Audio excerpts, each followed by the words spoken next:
કેનેડાના બ્રેમ્પટનમાં થયેલા એક ગમખ્વાર માર્ગ અકસ્માતમાં ભરૂચ જિલ્લાના આમોદના 25 વર્ષીય યુવાનનું મોત નીપજ્યું હતું. કાલિકા માતા મંદિર વિસ્તારના રહેવાસી વૃષભકુમાર રોહિતભાઈ લિંબાચિયા છેલ્લા 3 વર્ષથી સ્ટુડન્ટ વિઝા પર કેનેડામાં રહેતા હતા. બ્રેમ્પટનમાં ટ્રક અને વૃષભકુમારની કાર વચ્ચે થયેલા અકસ્માતમાં તેમનું મૃત્યુ થયું હતું. પરિવારજનોએ જંબુસરના ધારાસભ્ય ડી.કે. સ્વામીનો સંપર્ક કર્યો. ધારાસભ્યએ ભરૂચ કલેક્ટર મારફતે મૃતદેહને વતન લાવવા માટે પ્રયાસો શરૂ કર્યા. મનસુખ વસાવાએ કેન્દ્ર સરકારમાં રજૂઆત કરી હતી. 14 દિવસની લાંબી કાર્યવાહી બાદ યુવાનનો મૃતદેહ વિમાન મારફતે અમદાવાદ એરપોર્ટ લાવવામાં આવ્યો. ત્યાંથી પરિવારજનોએ મૃતદેહને આમોદ લઈ આવ્યા. શાસ્ત્રોક્ત વિધિ અનુસાર અંતિમ સંસ્કાર કરવામાં આવ્યા. અંતિમ યાત્રામાં ધારાસભ્ય ડી.કે. સ્વામી સહિત અનેક આગેવાનો અને નગરજનો જોડાયા. પરિવારજનોએ આંસુભીની આંખે પોતાના વહાલસોયાને અંતિમ વિદાય આપી હતી. રોહિત કુમાર ચંદુભાઈ લિંબાચિયા. રોહિતભાઈ, શું ઘટના બની હતી તમારા પુત્ર સાથે?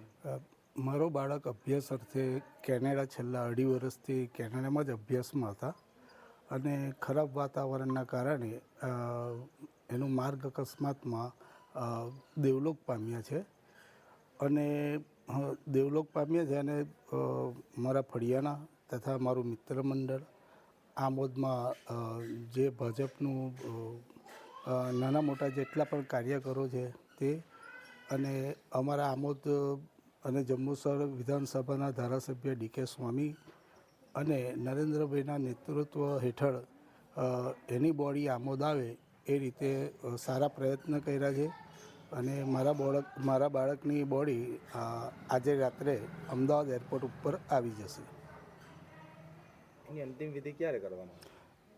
મારા બાળકની અંતિમ વિધિ આવતીકાલે શનિવારે સવારે 7:30 થી 8ના ગાળામાં રાખેલ છે.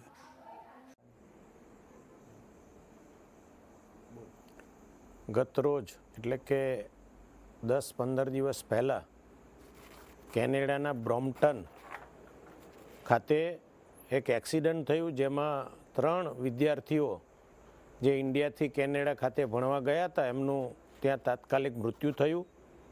જેની અંદર અમારા આમોદના રોહિતભાઈ લિંબાચિયાના સુપુત્ર એવા ઋષભભાઈનું પણ ત્યાં મૃત્યુ થયું. એના સમાચાર મળતા અમે તે એમના ઘરે જઈ એમને આશ્વાસન આપ્યું.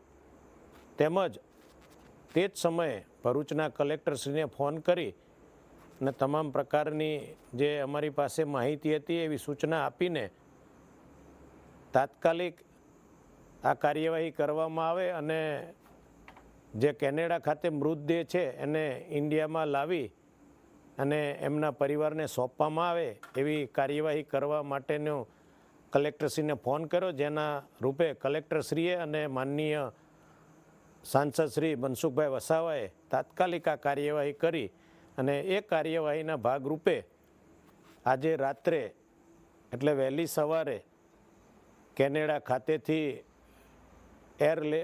એર દ્વારા ઋષભભાઈનો મૃતદેહ અમદાવાદ ખાતે આવશે અને ત્યારબાદ અમદાવાદથી અહીંના સૌ આગેવાનો અને કાર્યકર્તાઓ એરપોર્ટ ખાતે રિસીવ કરી આમોદ આવશે અને આમોદ 7 થી 8 દરમિયાન સવારમાં વેદોપચાર અને ભારતીય સંસ્કૃતિના નિયમ પ્રમાણે એમનો અગ્નિ સંસ્કાર કરવામાં આવશે. તો આજે કાર્યવાહી થઈ એ બદલ હું ભરૂચ કલેક્ટર, માનનીય સાંસદ શ્રી મનસુખભાઈ વસાવા, ગુજરાત સરકાર તેમજ માનનીય વડાપ્રધાન મોદી સાહેબનો હું હૃદયપૂર્વક ખૂબ ખૂબ અભિનંદન અને શુભેચ્છા પાઠવું છું. આવા કપરા સમયની અંદર એક નાના કાર્યકરના વાત સાંભળીને એક મોટું આવું જે અશક્ય કાર્યને શક્ય બનાવી અને અમારા જંબુસર અને આમોદ વિસ્તારના સૌ કાર્યકર્તાઓ વતી હું ખૂબ ખૂબ અભિનંદન પાઠવું છું અને આ ઋષભભાઈનું જે મૃત્યુ થયું છે એના આત્માને ભગવાન શાંતિ આપે એવી ભગવાનના ચરણોમાં પ્રાર્થના.